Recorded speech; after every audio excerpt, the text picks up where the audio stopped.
Pour le système avec un tapis, nous avons donc un tapis avec une poche, un œillet. Nous avons une sangle avec 2 électrodes, ici, et un câble de connexion, un capteur qui ira dans la poche, et également une rallonge de sangle si la sangle est trop courte. La première étape d'installation est de mouiller les électrodes. Les électrodes, vous en avez donc une ici, une ici.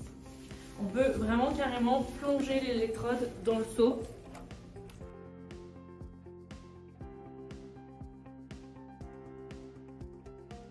Ensuite, on va poser la sangle. Les 2 électrodes, la première doit se retrouver dans le creux du garrot ici, la deuxième au niveau du cœur ici. On installe la sangle. Donc vous avez bien le bout du cuir qui arrive au niveau du garrot et vous avez également un petit pad de garrot pour protéger. On vient chercher la sangle de l'autre côté et scratcher ici.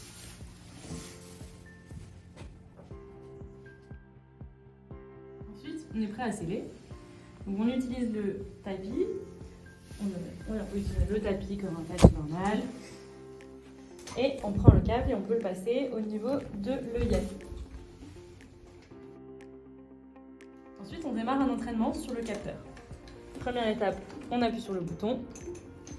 La LED blanche scintille et on va chercher la puce. Pour cela, on passe le long de la lumière, doucement, avec le lecteur de puce qui est cette partie-là. Donc on peut chercher doucement et de l'autre côté. Ici, on a entendu un bip, on a trouvé la puce et la LED blanche s'est fixée. Si on ne trouve pas la puce, il y a aussi un démarrage manuel. Donc ici, on a la LED blanche qui clignote, ce qui veut dire qu'on est prêt à démarrer un entraînement.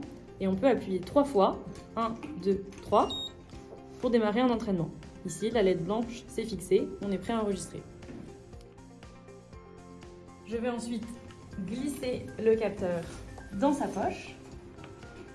Un passant ici permet de récupérer la tâche et de venir sécuriser le capteur autour de la poche, comme ceci. Je viens ensuite connecter les 2 connecteurs. Attention, il y a bien 3 petits pics qu'on doit mettre en face des 3. Et ensuite, je viens sécuriser le connecteur. Pour cacher et protéger les câbles, on peut les glisser en dessous du tapis. À partir de là, on peut juste sceller normalement. À la fin, on sécurise la sangle autour de la sangle, un à gauche et un à droite.